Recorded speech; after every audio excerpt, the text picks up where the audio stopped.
এটি মাথো পুষ্কৰ বৰপাত আখাৰণ পুৰুষৰ ঘৰে ধান আৰু নাৰীৰ নিচাটো তোমাৰ হৈ হেৰুৱাই নিজৰ সন্মান কলন্দ বেশেৰে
প্ৰভু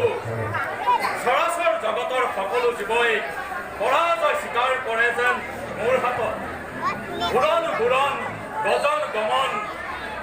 আদি প্ৰদানিত হয় যেন স্বৰ্গৰ দেৱতা কিংবা মৰ্ত্যৰ মানৱ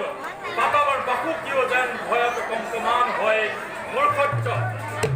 প্ৰভু ধনু কৰ কুল কেও গদা আদি যত আছে অস্ত্ৰ সংসাৰত মৃত্যু নহয় মোৰ ইয়াৰ প্ৰহাৰত প্ৰভু